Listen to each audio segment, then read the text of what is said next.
Black Panther is far more than a conventional superhero adventure. Beneath its spectacular action, advanced technology, royal ceremonies, and larger-than-life villains, the film tells a deeply personal story about identity, responsibility, family, isolation, history, and the consequences of refusing to confront the past. At the center of the story is T'Challa, a young man who inherits an extraordinary kingdom after the death of his father, King T'Chaka. T'Challa must become more than the Black Panther. He must learn how to become a king whose decisions affect not only his own people, but potentially the entire world. Wakanda, a hidden kingdom. The story begins by introducing Wakanda, an African nation that appears to outsiders to be poor, rural, and underdeveloped. In reality, Wakanda is one of the most technologically advanced civilizations on Earth. The secret behind this remarkable development is vibranium, a mysterious metal that arrived in Wakanda centuries ago when a meteorite struck the land. The Wakandans learned how to use vibranium to create incredibly advanced technology, weapons, transportation systems, medical equipment, clothing, and energy sources. But Wakanda's greatest achievement is not simply its technology. It is the fact that the nation has managed to preserve its independence. While much of the world experienced colonization, wars, political upheaval, and exploitation, Wakanda remained hidden. Its leaders deliberately created the appearance of an ordinary African nation so that foreign powers would never discover the true extent of its wealth and technological abilities. This decision protected Wakanda, but it also created the central moral problem of the film. Wakanda has the power to help the world. Yet it has chosen not to. That contradiction becomes increasingly important as T'Challa's story develops. T'Challa becomes king. T'Challa returns to Wakanda following the death of his father, T'Chaka. His father had been killed during the events of Captain America, Civil War, and T'Challa is now expected to take his place as king. The moment is both glorious and heartbreaking. T'Challa is surrounded by the beauty and traditions of Wakanda, but underneath the celebration is enormous pressure. He is not simply inheriting a crown. He is inheriting centuries of tradition. He must protect Wakanda. He must maintain the country's secrets. He must preserve its relationship with the different tribes. And he must become the Black Panther, Wakanda's legendary protector. The film makes it clear that T'Challa's greatest challenge is not physical strength. He is already an incredibly capable warrior. His real challenge is leadership. Being a king means making decisions that cannot always satisfy everyone. T'Challa's closest allies include his mother, Queen Ramonda, his brilliant younger sister Shuri, his former lover Nakia, and General Okoye, the leader of the Dora Milaje. Each person represents a different part of Wakanda. Ramonda represents tradition and family. Shuri represents innovation and the future. Okoye represents duty and loyalty to the throne. Nakia represents compassion and the belief that Wakanda has a responsibility to people beyond its borders. T'Challa stands between all of these perspectives. The Black Panther tradition. One of the most important traditions of Wakanda is the Black Panther ceremony. The Black Panther is not simply a superhero identity. It is connected to Wakanda's spiritual and political history. The king traditionally receives enhanced abilities through the heart-shaped herb, a special plant connected to the vibranium-rich land. T'Challa undergoes the ceremony and temporarily enters the ancestral realm. There, he encounters the spirit of his father. The scene is important because T'Challa desperately wants guidance from his father. He wants to know whether he is becoming the king his father wanted him to be. But the film gradually reveals that T'Challa's relationship with his father's legacy is more complicated than he initially understands. T'Challa believes his father was a wise and honorable king. However, the arrival of Eric Killmonger forces him to question whether T'Chaka's decisions were truly just. Nakia, Wakanda's conscience. Nakia is one of the film's most important characters because she challenges Wakanda's isolation. She is a skilled warrior and spy who has traveled outside Wakanda and witnessed suffering throughout the world. Unlike many Wakandans, Nakia does not believe that Wakanda should simply hide behind its borders. She believes that having extraordinary resources creates a moral responsibility. If Wakanda can save people, why shouldn't it? This creates tension between her and T'Challa. T'Challa understands her argument, but he is also afraid of exposing Wakanda. If Wakanda reveals itself, foreign governments could attempt to steal its resources. The history of colonialism makes this fear understandable. The film therefore avoids presenting Wakanda's isolation as completely foolish. The country has very real reasons to be cautious. But it also suggests that complete isolation has a cost. Shuri, the future of Wakanda. Shuri provides a completely different perspective. She is T'Challa's younger sister and Wakanda's technological genius.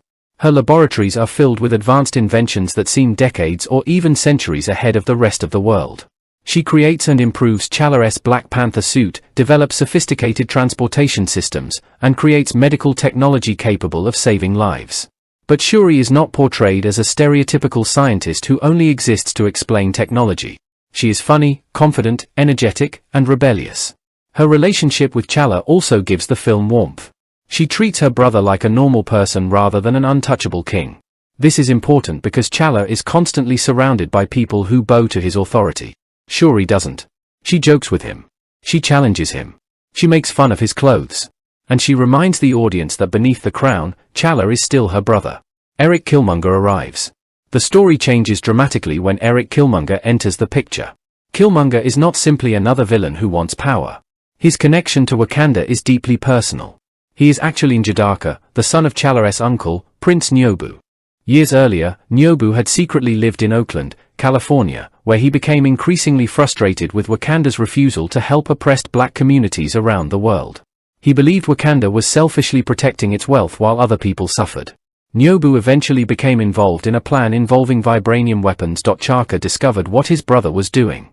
The confrontation ended tragically. Chaka killed Nyobu after discovering that he had murdered Zuri, who was secretly protecting the king. But Chaka made another terrible decision. He left Nyobu's young son behind in America. That child was Eric. And that decision created Killmonger. Killmonger's pain. Killmonger grows up without Wakanda. He grows up knowing that his father was killed. He grows up surrounded by poverty, violence, racism, and inequality. Instead of becoming someone who simply dreams of returning home, he turns himself into a weapon. His body is covered with scars representing the people he has killed. These scars are physical evidence of his transformation. Killmonger becomes a highly trained soldier, strategist, and fighter. But beneath his aggression is grief. He wants the world to understand the pain he experienced. He also believes that Wakanda has abandoned millions of people who share its heritage. This is what makes him such a compelling antagonist. His methods are brutal and destructive, but his central question is difficult to dismiss. What responsibility does a powerful nation have toward people suffering outside its borders? That question becomes the heart of the movie. The clash between T'Challa and Killmonger. When Killmonger finally reaches Wakanda, he does not arrive as an outsider begging for acceptance. He arrives claiming the throne. According to Wakandan tradition, someone with a legitimate royal bloodline can challenge the king. Killmonger challenges T'Challa. The confrontation becomes both physical and ideological. T'Challa represents Wakanda's traditional system. Killmonger represents a revolution. T'Challa believes Wakanda must protect itself. Killmonger believes Wakanda must use its power to reshape the world. The conflict therefore becomes much bigger than two men fighting for a throne. They represent two competing answers to the same historical problem. The fall of T'Challa. Killmonger defeats T'Challa during the ritual combat. T'Challa is thrown from a cliff and is believed to be dead. Killmonger becomes king. The moment is devastating because T'Challa's failure is not simply a defeat in combat. He loses because the political and emotional weaknesses of Wakanda have finally caught up with him. Killmonger immediately begins implementing his plan. He wants to distribute Wakanda's advanced weapons to oppressed people around the world. But he does not intend to create peaceful cooperation. He wants revolution. He wants people armed with Wakandan technology to overthrow governments and destroy systems that have oppressed them. His anger has consumed his original ideals. The desire for justice has become a desire for domination. The importance of T'Challa's survival. Meanwhile, T'Challa survives. He is discovered near death and taken to the Jabari people, who live in the mountains and traditionally remain separate from the Golden Tribe. Their leader, M'Baku, initially appears to be T'Challa's enemy. But he eventually helps save his life. T'Challa later returns to challenge Killmonger. This resurrection has symbolic meaning. T'Challa does not simply return stronger. He returns wiser. He has finally understood that becoming king does not mean blindly protecting tradition. Sometimes tradition must change. Wakanda's civil war. The final conflict becomes a battle between two visions of Wakanda. Killmonger has gained support from part of the nation because he is technically the rightful king according to their traditions. T'Challa must convince his people that Wakanda cannot allow Killmonger's hatred to determine its future. The Dora Milaje, led by Okoye, are placed in an especially difficult position. Their loyalty is to the throne. When Killmonger becomes king, Okoye recognizes that she has a duty to obey him. But she also understands the danger he represents. This creates one of the film's most interesting ideas about loyalty. Is loyalty obedience to a ruler? Or loyalty to the principles that the ruler is supposed to protect? Eventually, Okoye chooses Wakanda's deeper interests over Killmonger's authority. The battle for Wakanda. The final battle combines futuristic technology with ancient traditions. Wakandan warriors fight using spears, shields, armor, and traditional combat techniques while advanced aircraft and vibranium weapons move through the battlefield. This combination is one of the movie's defining visual ideas. Wakanda does not have to choose between its past and its future. It can have both. Technology does not erase tradition. Tradition does not have to prevent progress. The film's vision of Wakanda is built around the idea that the two can exist together. T'Challa and Killmonger. Eventually, T'Challa and Killmonger fight again. Their final confrontation is not merely about who will survive. It is about what Wakanda will become. Killmonger argues that Wakanda's power should finally be used against the forces that have oppressed people across the world. T'Challa understands the anger behind those words. But he rejects Killmonger's methods. He believes that Wakanda can help people without becoming an empire of violence. This is the crucial difference between them. T'Challa chooses connection. Killmonger chooses revenge. T'Challa wants Wakanda to open its doors. Killmonger wants Wakanda to open its weapons. The distinction is everything. Killmonger's final choice. After T'Challa defeats him, Killmonger refuses the possibility of imprisonment. He asks T'Challa to take him outside so that he can see the sunset over Wakanda. The moment is surprisingly emotional. Killmonger knows he is dying. T'Challa offers him the possibility of being saved, but Killmonger rejects it. He remembers the stories of enslaved people who were thrown from ships into the ocean rather than accept captivity. His final decision reflects his lifelong refusal to become someone's prisoner. His death is tragic because the audience can see the person he might have become under different circumstances. Killmonger is not born evil. He is shaped by abandonment, violence, anger, and a sense of historical injustice. T'Challa recognizes this.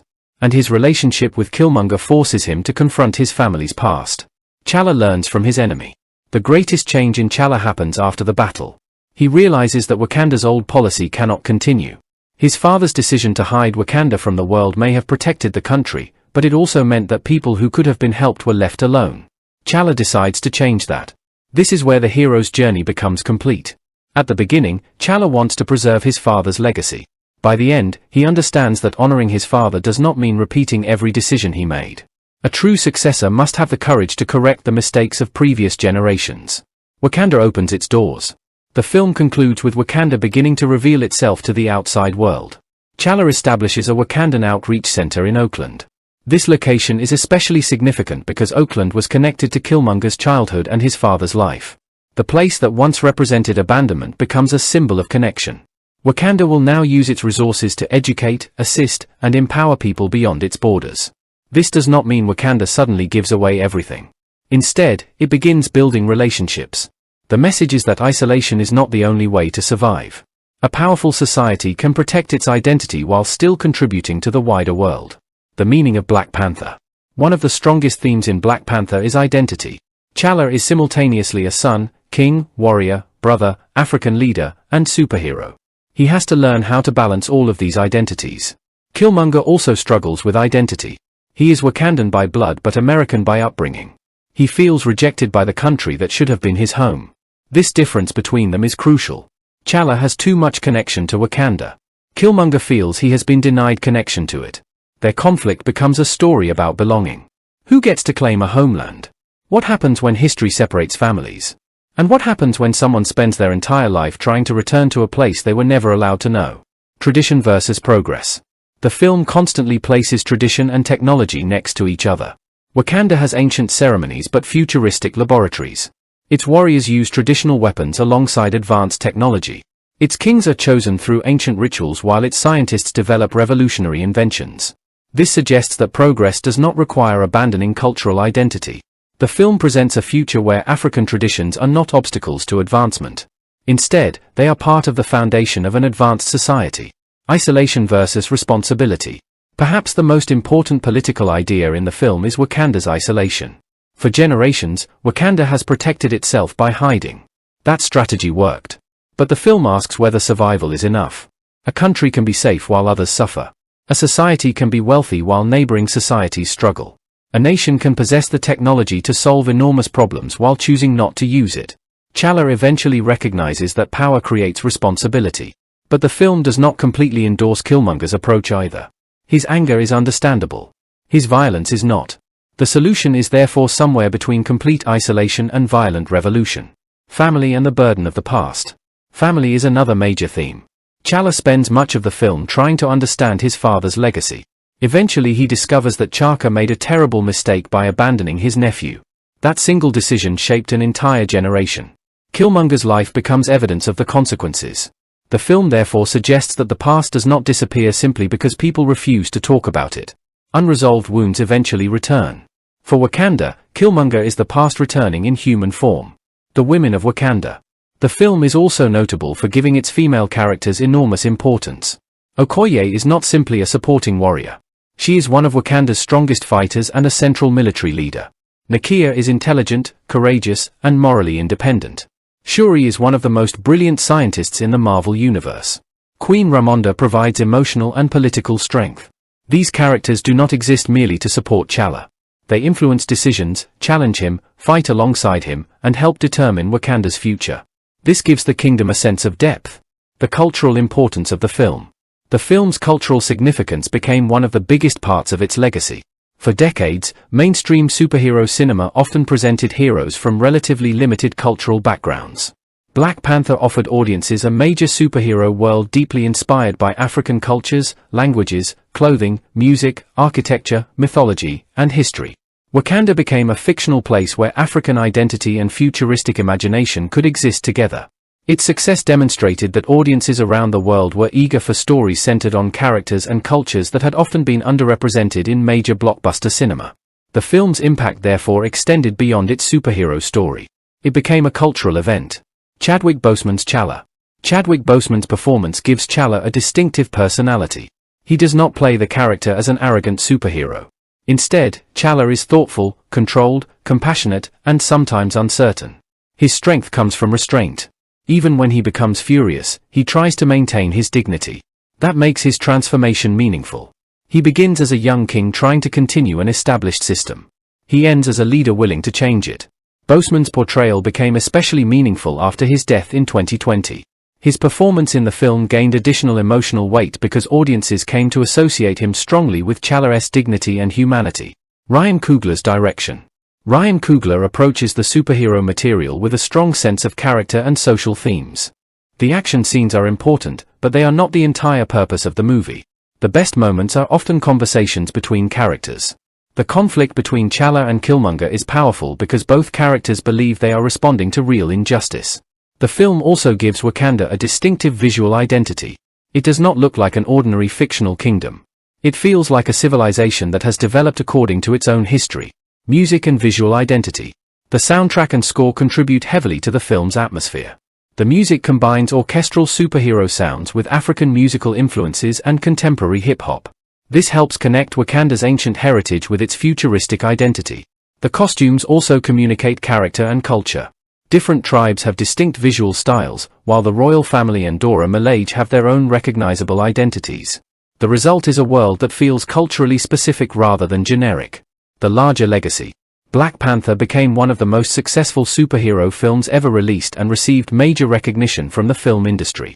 Its Academy Award recognition was historically significant because it became the first Marvel Cinematic Universe film to win Oscars, receiving awards for original score, costume design, and production design. Its Best Picture nomination was equally important.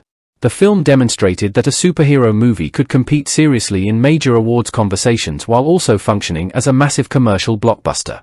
Its success also helped establish Wakanda as one of the most recognizable fictional locations in modern popular culture. The final message. Ultimately, Black Panther is a story about what happens when a person inherits power and must decide what to do with it. T'Challa begins the film believing that his responsibility is to protect Wakanda exactly as it has always been protected. By the end, he understands something deeper. A kingdom cannot truly honor its traditions if those traditions prevent it from growing. A nation cannot remain isolated forever. And a leader cannot simply inherit the past. He must decide what parts of that past deserve to survive.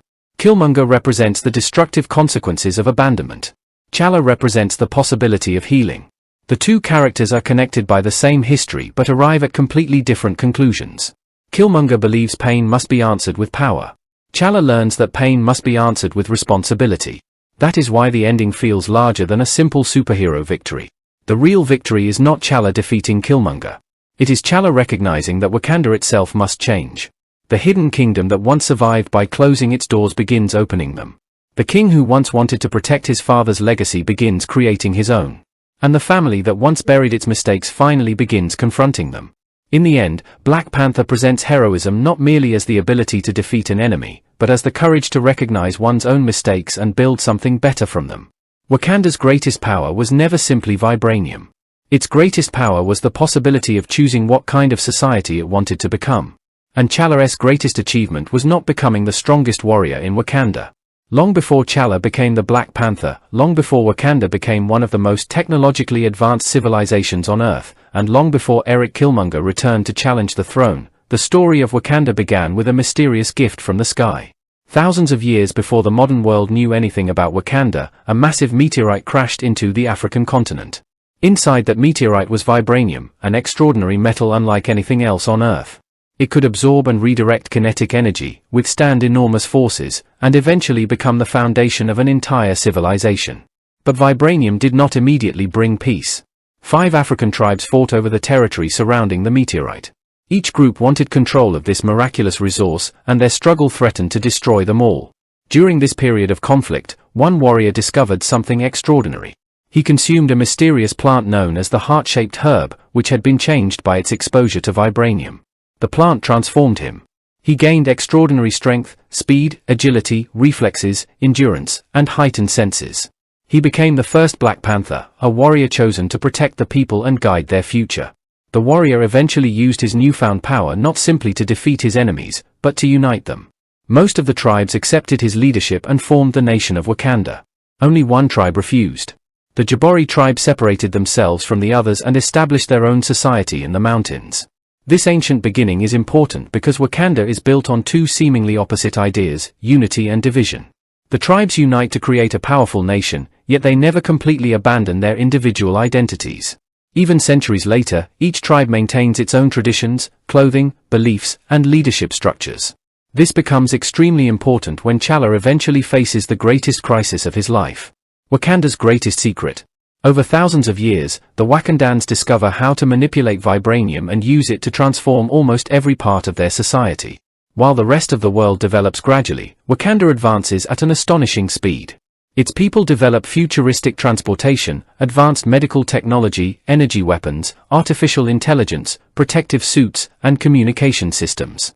Yet Wakanda makes a remarkable decision. It chooses to hide. Instead of announcing that it possesses the most valuable natural resource on Earth, Wakanda pretends to be an impoverished and technologically backward country. To outsiders, Wakanda appears to be a simple agricultural nation. But beneath that appearance exists a civilization capable of producing technology that seems almost impossible. This decision protects Wakanda from foreign powers that might attempt to invade, exploit, or steal its resources. The Wakandans understand what happened to other nations during centuries of colonialism and exploitation. They know exactly what could happen if powerful outsiders discovered their true wealth. So they hide. Their mountains, forests, and traditional clothing become part of the disguise. The outside world sees poverty. Wakanda sees itself as protected. But this protection comes with a moral price. Because while Wakanda remains safe, millions of people around the world suffer without access to the technology that could potentially help them. That contradiction eventually becomes the central conflict of the entire film. T'Chaka and the Secret of Oakland. Decades before T'Challa becomes king, his father, T'Chaka, faces a painful family crisis. In 1992, T'Chaka travels to Oakland, California, to confront his younger brother Nyobu. Nyobu is secretly working in America as a Wakandan operative. But Nyobu has become increasingly frustrated with Wakanda's isolation. He has witnessed racism, poverty, violence, and inequality outside Wakanda. He begins asking a dangerous question. Why should Wakanda keep its extraordinary resources hidden while people of African descent around the world continue to suffer? Nyobu believes Wakanda has a responsibility to intervene. He wants Wakanda's advanced technology to reach oppressed communities. But his plan is not peaceful. He has become involved with Ulysses Claw, a criminal who has stolen vibranium from Wakanda. Claw represents everything Wakanda fears about the outside world. He sees vibranium as a commodity. To him, it is something that can be stolen, sold, and used for profit. Nyobu, however, sees it as a weapon of revolution. This creates a complicated situation. Nyobu believes he is fighting for justice. But he is willing to use violence and illegal methods to achieve his goals. T'Chaka sees his brother's actions as betrayal. He arrives in Oakland with Zuri, another Wakandan secretly living undercover. Zuri confirms that Nyobu has been working with Claw. The confrontation becomes emotional because this is not simply a king confronting a criminal. It is a brother confronting his own brother. Nyobu refuses to surrender. He attacks Zuri, and Chaka is forced to kill him. It is one of the most important decisions in Wakanda's history. Chaka saves Zuri. But then he makes another decision that will haunt his son years later. He chooses to hide the truth. He leaves Nyobu's young son behind in America. That child is Njidaka. The boy will eventually become Eric Killmonger. Chaka believes that hiding the truth will protect Wakanda. Instead, it creates the enemy who will eventually threaten to destroy it. T'Challa returns home. Years later, T'Challa returns to Wakanda following his father's death. He has already appeared as the Black Panther in Captain America: Civil War, but now his responsibilities are much greater. He is no longer simply a prince. He is about to become king. T'Challa returns with a mixture of confidence, grief, and uncertainty. He understands that being king means carrying the weight of his father's legacy. His mother, Queen Ramonda, welcomes him home. His younger sister Shuri is excited to see him. Shuri is Wakanda's brilliant young scientist, and her personality is completely different from the traditional image of a royal princess. She jokes with T'Challa. She mocks his formal clothing. She treats him like an ordinary older brother. This relationship provides some of the film's funniest and most human moments. T'Challa also reconnects with Nakia, his former lover. Nakia is a Wakandan spy working undercover outside the country. Unlike T'Challa, she strongly believes Wakanda should do more to help people around the world. Their relationship therefore contains an important ideological disagreement. T'Challa loves her, but he does not completely agree with her worldview. The coronation. T'Challa's coronation is one of the most visually impressive moments in the film. Representatives of Wakanda's tribes gather to witness the transition of power. The ceremony demonstrates that Wakanda is not simply a monarchy. The different tribes have traditions and political identities that must be respected. T'Challa is given the opportunity to become king without opposition. But the Jabari tribe arrives. Their leader, M'Baku, challenges him. M'Baku represents a completely different side of Wakanda. The Jabari have rejected many aspects of the Golden Tribe's political system and live independently in the mountains. M'Baku believes T'Challa is not strong enough to lead. The two men engage in ritual combat. Importantly, neither uses the heart-shaped herb to gain the Black Panther's powers. They fight as ordinary men. T'Challa eventually defeats M'Baku. But instead of killing him, he offers him the chance to surrender. This moment reveals T'Challa's character. He has the ability to destroy his opponent. Instead, he chooses mercy. That decision will later return to save his life. The return of Ulysses Claw. While T'Challa is becoming king, another threat begins developing. Ulysses Claw steals a Wakandan artifact from a museum. For Wakanda, this is not simply theft. The artifact represents a piece of their culture and history. W'Kabi, T'Challa's friend and Okoye's husband, has a personal reason for wanting Claw captured. Claw had previously attacked Wakanda and caused immense suffering. W'Kabi wants revenge. He urges T'Challa to bring Claw back alive, but the desire for justice is mixed with anger. T'Challa, Okoye, and Nakia track Claw to Busan, South Korea. The movie suddenly shifts from Wakanda's traditional landscapes to a neon-filled modern city. This sequence demonstrates the contrast between Wakanda's hidden world and the international environment beyond its borders. Claw intends to sell the stolen artifact to CIA agent Everett Ross. The meeting quickly becomes chaotic. Gunfire erupts. Cars race through the streets. T'Challa pursues Claw while Okoye and Nakia fight alongside him. Eventually T'Challa captures Claw. For a moment, it appears that justice has been achieved. But Claw's escape changes everything. Killmonger enters the story. Claw's accomplice is Eric Stevens. He is an extremely dangerous former American Black Ops soldier. His nickname is Killmonger. At first, he appears to be simply Claw's highly capable partner. But gradually, the audience learns that he has a much deeper connection to Wakanda. Killmonger eventually attacks Claw's operation and kills him. Then he takes Claw's body to Wakanda. This is not simply an act of revenge. Killmonger has planned everything. He wants Wakanda to recognize him. He wants the throne. And he wants to force the country to confront the history it has tried to bury. The truth about Killmonger. When Killmonger arrives before the tribal leaders, he reveals his real identity. He is Njidaka. He is Nyobu's son. He is T'Challa's cousin. Suddenly, the entire story changes. Killmonger is not an outsider.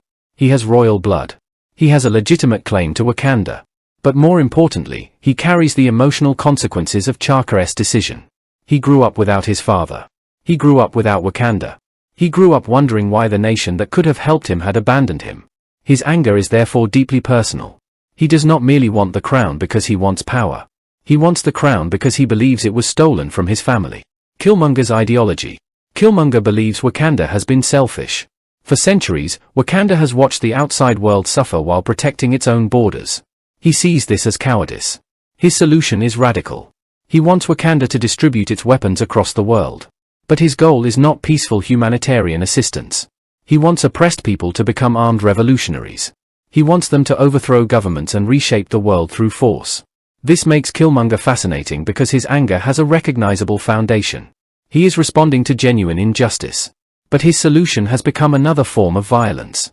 He wants to destroy the world that created his suffering. T'Challa eventually understands this distinction. Justice and revenge may begin from the same wound, but they do not lead to the same destination. The ritual challenge. Killmonger challenges T'Challa for the throne. Because he is a member of the royal family, he has the right to challenge the king under Wakandan tradition. The fight is brutal. T'Challa is weakened and eventually overwhelmed. Killmonger proves that he is not simply a political challenger.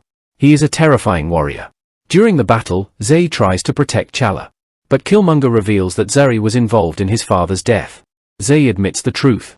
Killmonger kills him. Then he defeats T'Challa and throws him over the waterfall. T'Challa disappears. Wakanda believes its king is dead. Killmonger becomes king. Killmonger takes control. After becoming king, Killmonger immediately begins changing Wakanda. He consumes the heart-shaped herb and gains the powers of the Black Panther. He orders the remaining heart-shaped herbs destroyed. This is symbolic. He does not want anyone else to possess the power that could challenge him. He wants to be the final Black Panther. His rule is built around control. At the same time, W'Kabi supports him. W'Kabi believes Killmonger will finally punish the enemies who have harmed Wakanda. He has become so consumed by his hatred of Klaue that he is willing to support a dangerous ruler. This demonstrates another important theme of the film. Anger can make people accept terrible leadership if they believe that leader will punish the people they hate. Nakia refuses to submit. Nakia does not accept Killmonger's rule. She manages to obtain one of the remaining heart-shaped herbs. She, Shuri, Queen Ramonda, and Everett Ross escape Wakanda. They know they cannot defeat Killmonger alone. Their only hope is the Jabari. This is where T'Challa's earlier mercy becomes important. When T'Challa defeated M'Baku during the coronation ceremony, he chose not to kill him. Now the Jabari have the opportunity to repay that mercy. They discover T'Challa alive. He has survived his fall. He is unconscious and severely injured. The Jabari have rescued him.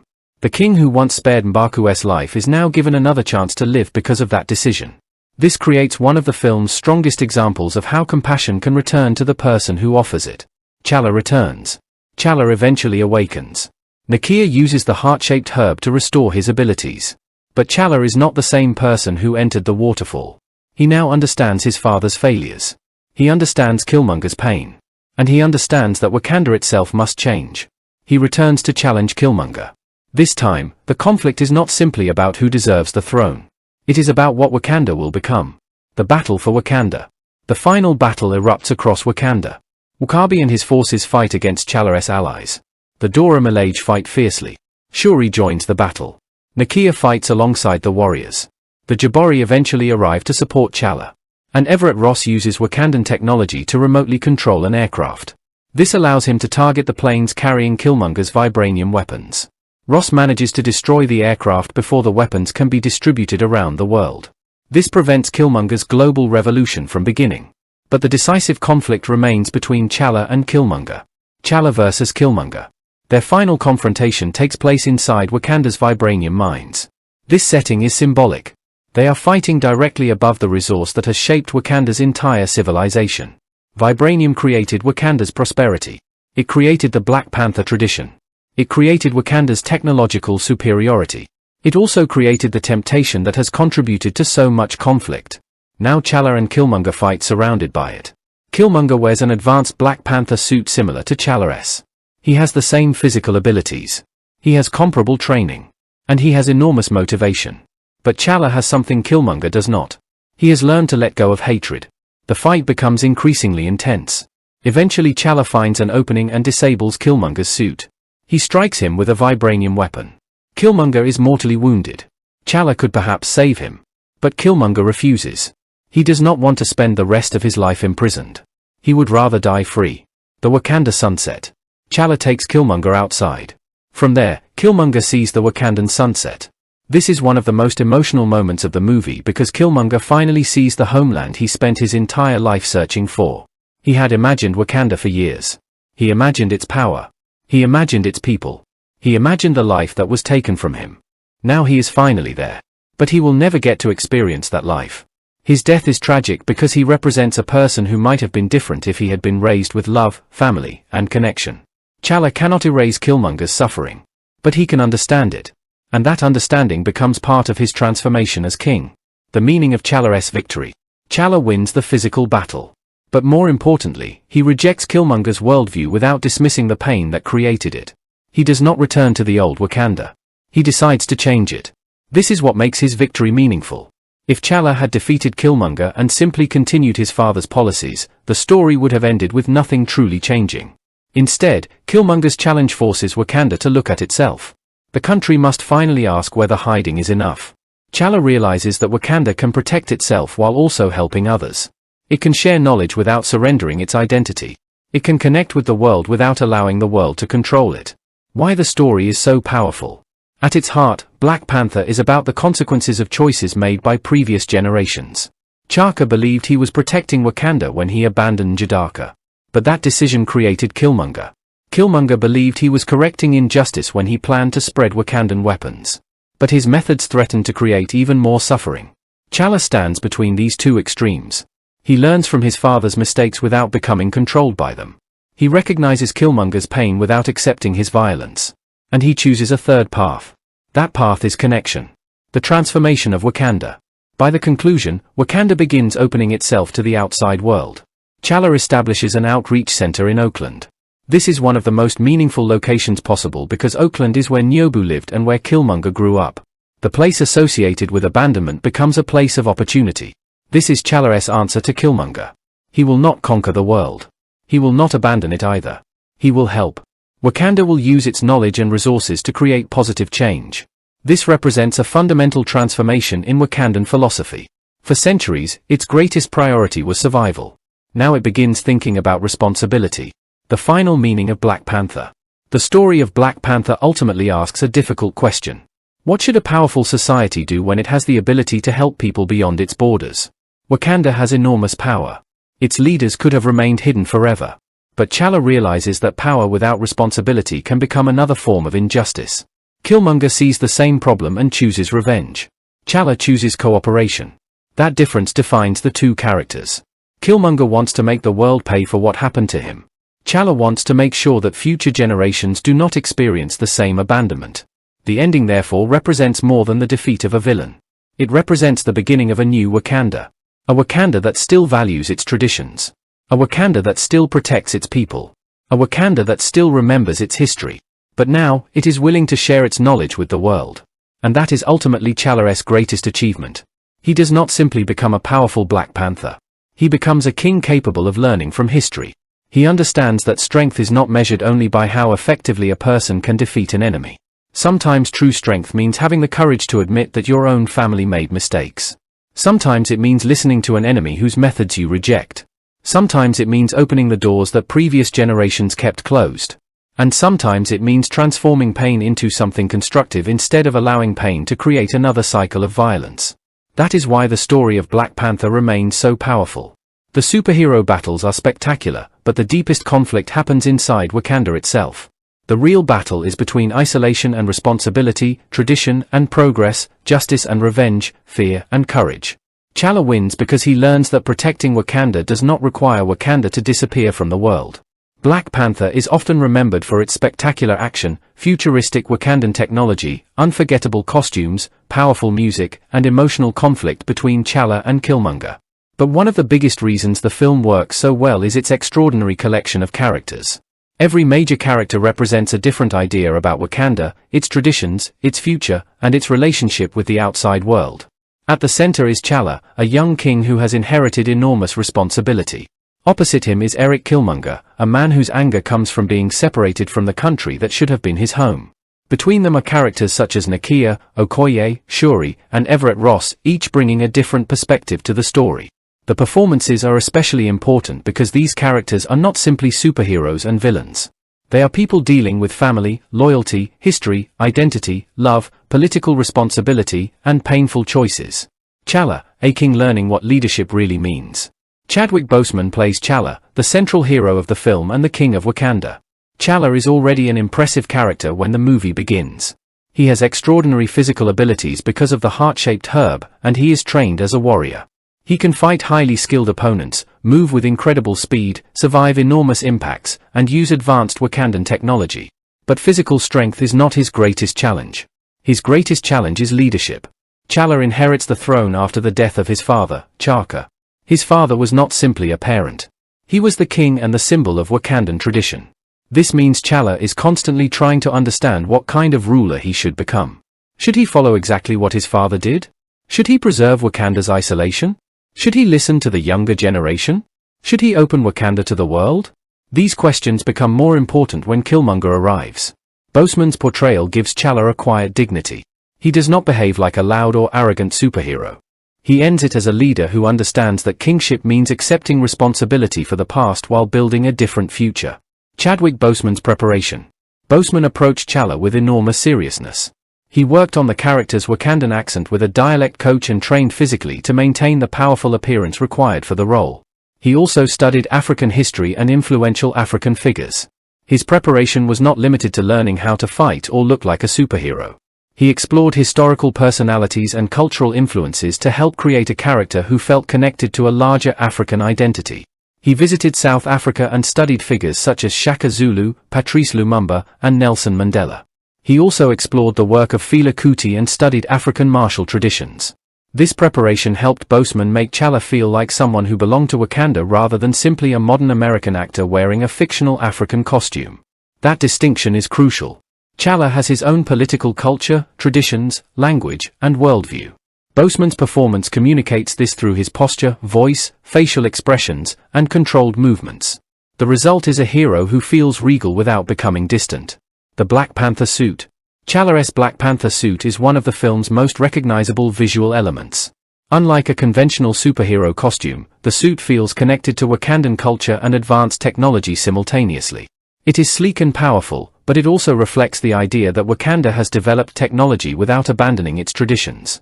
The suit's design was inspired by a version of the Black Panther created by artist Brian Stelfreeze for Ta-Nehisi Coates' Black Panther, A Nation Under Our Feet. In the movie, Shuri helps create and improve the suit. This relationship between science and tradition is one of the most important aspects of Wakanda. The Black Panther is an ancient tradition. The suit is futuristic. Together, they represent Wakanda's ability to combine its past and future. Eric Killmonger, the enemy created by Wakanda's past. Michael B. Jordan plays Eric Stevens, better known as Killmonger. Killmonger is one of the most important villains in the Marvel Cinematic Universe because he is not simply interested in destroying Wakanda. He wants to transform it. His motivation comes from his childhood. His father, Nyobu, was a Wakandan prince who became frustrated with Wakanda's isolation from the outside world. After Nyobu's death, his son Jadaka was left behind in Oakland. That child eventually grew into Eric Killmonger. His entire life is shaped by abandonment. He knows that he belongs to Wakanda, but he was denied the opportunity to grow up there. He sees Wakanda as a nation that possessed the ability to help people like him but chose not to. This creates a deep resentment. Killmonger therefore becomes the living consequence of Wakanda's isolationist philosophy. T'Challa represents the Wakandan system from the inside. Killmonger represents what that system created outside its borders. That makes their conflict deeply personal. Killmonger's philosophy.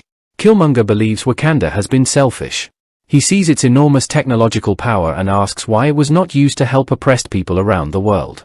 His argument is emotionally powerful. But his solution is extreme. He wants to distribute Wakandan weapons to revolutionary groups worldwide. He wants the oppressed to rise up against those who have historically dominated them. His philosophy is essentially built around revenge. He wants the world to experience the fear and suffering that he experienced. This makes him dangerous. Yet the film deliberately allows the audience to understand him. Killmonger is not wrong that Wakanda has ignored suffering. He is wrong about what should be done with that realization. His anger has become so powerful that he can no longer imagine justice without violence.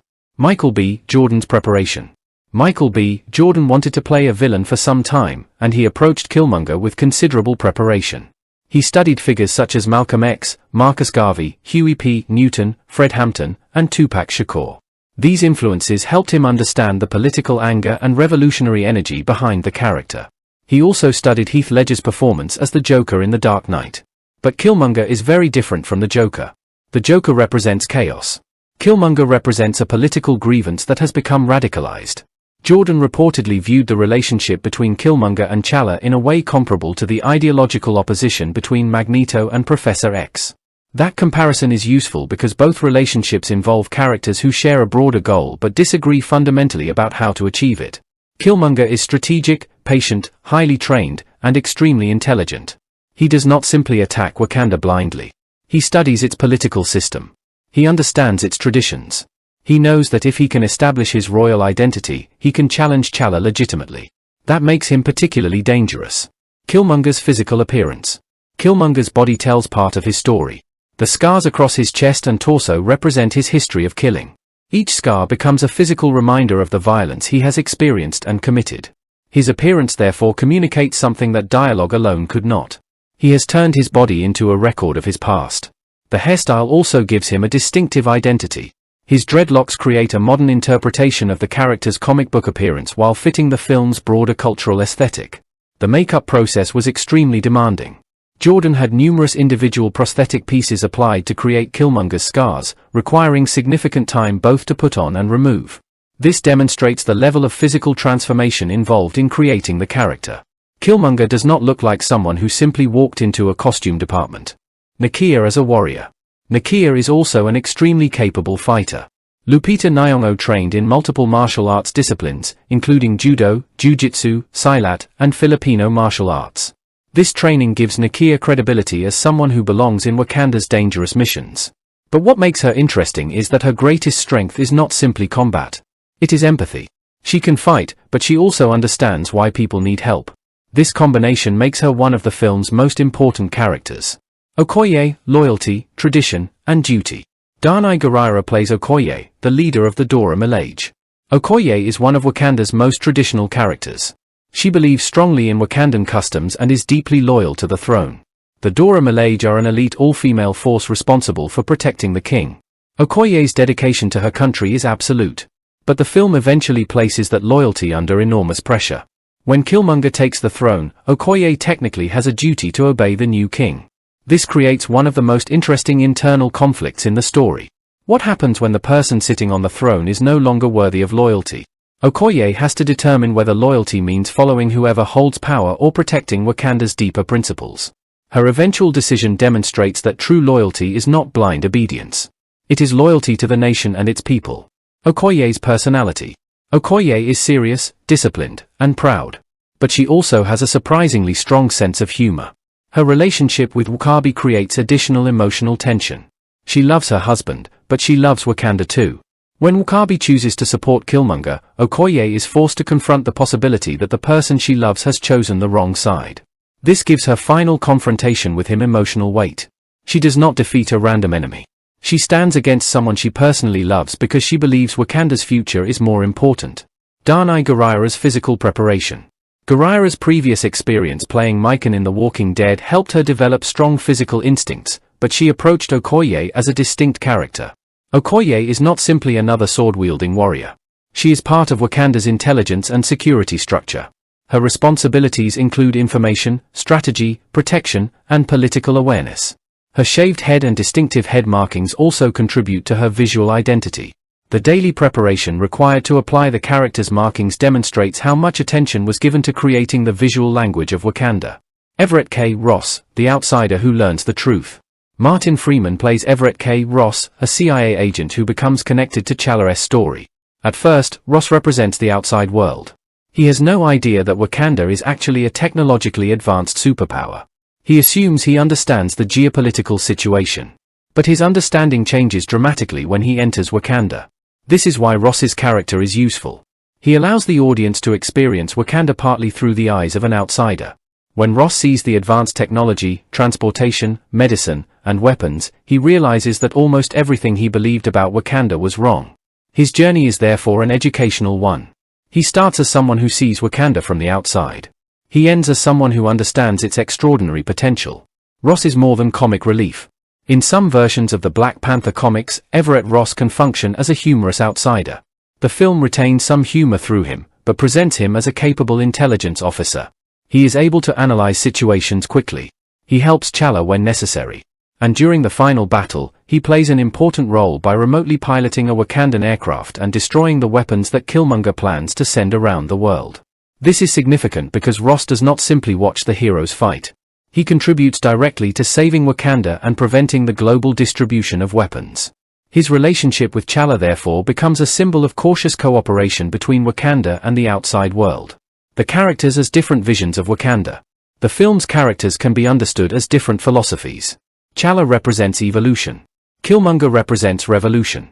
Nakia represents humanitarian responsibility. Okoye represents tradition and duty. Shuri represents technological progress. Ross represents the outside world learning to understand Wakanda. M'Baku represents independent tradition.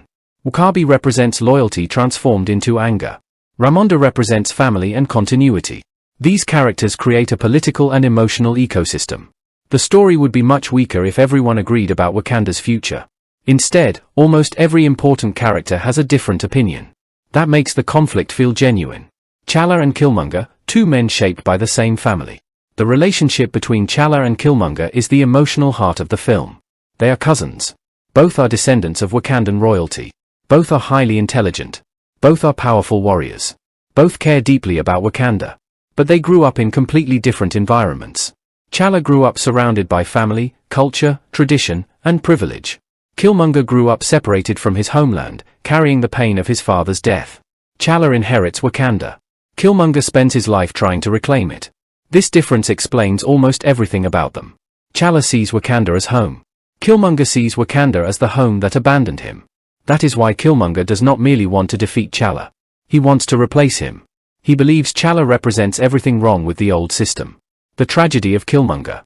Killmonger's greatest tragedy is that he is not entirely wrong. Wakanda really did isolate itself. Chaka really did abandon Jadaka. Nyobu really did believe that Wakanda had a responsibility to help oppressed people. Killmonger's pain therefore comes from real events. But his response turns that pain into destruction. This is why T'Challa's final decision is so important. He does not pretend Killmonger's concerns are meaningless. Instead, he changes Wakanda so that another Killmonger does not have to be created. That is the real victory. The supporting characters strengthen the story. Shuri's intelligence gives Wakanda its futuristic identity. Ramonda provides emotional stability for T'Challa. Zui represents spiritual tradition and carries the burden of knowing the truth about Nyobu. W'Kabi demonstrates how personal grief and anger can influence political loyalty. M'Baku represents the possibility of cooperation between groups that once distrusted each other. Together, these characters make Wakanda feel like a real society rather than merely a backdrop for superhero battles. Every character has a relationship with Wakanda. Every relationship reveals another part of the country's identity. The performances make Wakanda feel real. The extraordinary thing about Black Panther is that the actors do not treat Wakanda as a simple fantasy kingdom. They behave as though its traditions have existed for generations. The accents, costumes, fighting styles, ceremonies, political relationships, and family interactions create the feeling of a civilization with its own history. Chadwick Boseman provides the calm center. Michael B. Jordan brings emotional intensity. Lupita Nyong'o provides compassion and independence. Danai Gurira brings authority and strength. Martin Freeman provides the outsider's perspective. Together, they create a world where the superhero elements feel connected to character rather than existing simply for spectacle. The deeper meaning of these characters. The characters ultimately show that Black Panther is not just a story about who deserves to wear the crown. It is a story about what leadership means. T'Challa learns that a king cannot simply protect his inheritance. He must improve it.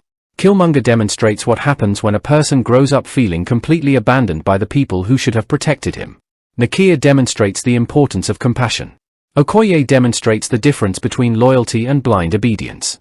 Shuri demonstrates that technological progress can exist alongside cultural tradition. Ross demonstrates that outsiders can change their understanding when they are willing to learn. And together, these characters push Wakanda toward transformation. The film's greatest achievement is therefore not simply creating memorable superheroes and villains. It creates characters whose personal histories are connected to the larger questions facing their society. T'Challa's family history becomes Wakanda's political crisis. Killmonger's childhood becomes a challenge to Wakanda's isolation. Nakia's compassion becomes the argument for opening Wakanda to the world. Okoye's loyalty becomes a test of whether tradition can survive without becoming blind obedience. Shuri's inventions become evidence that Wakanda's future can be extraordinary. By the end, T'Challa understands that the old Wakanda cannot remain unchanged. The kingdom must remember its history, but it must also learn from it. And that is ultimately what makes the characters of Black Panther so memorable. They are not simply fighting over a throne. They are fighting over the meaning of Wakanda itself. T'Challa chooses to protect his people without abandoning the world. Killmonger chooses revenge because he believes the world abandoned him. Nakia chooses compassion. Okoye chooses duty to her country. Shuri chooses innovation. Ross chooses cooperation. Black Panther is remembered for its spectacular battles, futuristic technology, powerful costumes, and unforgettable music, but beneath all of that spectacle is a story built around people. Wakanda feels alive because its characters do not all believe in the same future. Some defend tradition, some demand change, some want revenge, some want peace, and others simply want to protect their families. Characters such as W'Kabi, Shuri, M'Baku, Nyobu, Ramonda, Zeri, and Ulysses Klaue each represent a different piece of Wakandan society. Their choices affect T'Challa's journey and help transform the movie from a conventional superhero adventure into a story about family, identity, political responsibility, tradition, technological progress, and the consequences of refusing to confront history. W'Kabi, when loyalty becomes anger. Daniel Kaluuya plays W'Kabi, a close friend of T'Challa and the husband of Okoye. He serves as the head of security for the border tribe, making him one of the people responsible for protecting Wakanda from threats coming from outside the kingdom. At first, W'Kabi appears to be exactly the kind of person T'Challa needs around him. He is loyal. He is experienced. He understands Wakanda's enemies. And most importantly, he trusts T'Challa. But W'Kabi has a deep personal frustration that eventually becomes one of the most dangerous political problems in the film. His greatest hatred is directed toward Ulysses Klaue. Klaue has repeatedly attacked Wakanda, stolen vibranium, and killed Wakandans. W'Kabi's desire to see Klaue punished is therefore understandable. When T'Challa finally gets an opportunity to capture Klaue, W'Kabi wants him brought back to Wakanda. But T'Challa makes a difficult decision. Instead of immediately executing Klaue, he attempts to bring him into custody. This decision creates tension between the two men. W'Kabi believes that Wakanda has already suffered enough. He does not want mercy. He wants justice. And as the story develops, his frustration becomes more extreme. W'Kabi's relationship with T'Challa. W'Kabi is not initially T'Challa's enemy. That is what makes his eventual betrayal so powerful. He genuinely wants Wakanda to be strong. He genuinely wants his people to be safe. He believes that T'Challa's leadership is becoming too cautious. When Killmonger arrives and claims the throne, W'Kabi sees him as someone capable of delivering the aggressive response he believes Wakanda needs. Killmonger promises that enemies will fear Wakanda. For W'Kabi, that sounds like strength. The tragedy is that W'Kabi mistakes anger for strength. Killmonger offers him the opportunity to destroy the people who have threatened Wakanda. But Killmonger does not actually want to preserve Wakanda's traditional identity. He wants to use Wakanda's resources to launch a global revolution. W'Kabi is therefore helping a man whose ultimate vision is much more radical than his own. W'Kabi and Okoye. W'Kabi's relationship with Okoye adds another emotional layer. They are husband and wife, but they end up on opposite sides of the conflict. Okoye has to face someone she loves. W'Kabi has to realize that his desire for revenge has put him against the very people he wanted to protect. When he eventually stands down, the moment represents more than military defeat. It represents the collapse of his belief that violence is the only path toward security.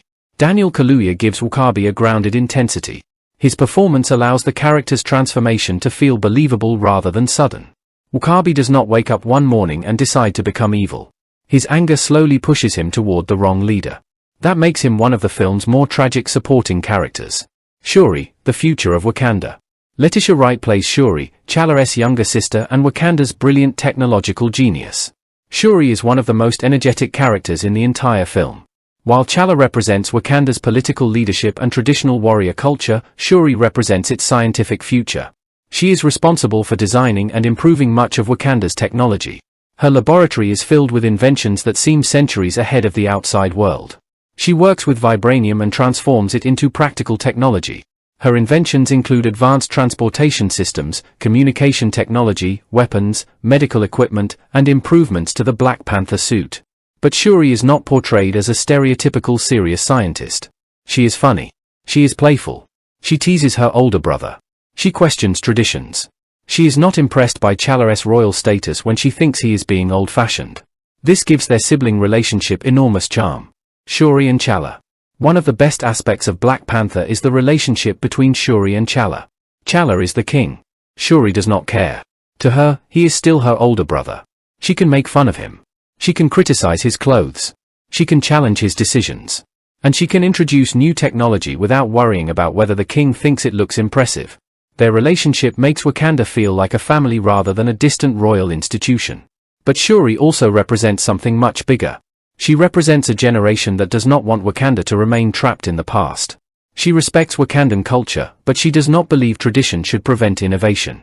Her attitude becomes particularly important because the film's central political question is whether Wakanda should change. Shuri's existence provides a clear answer. Wakanda is already changing. Its technology proves that the nation can preserve its identity while embracing the future. Shuri as a symbol of intelligence. Shuri is presented as extraordinarily intelligent.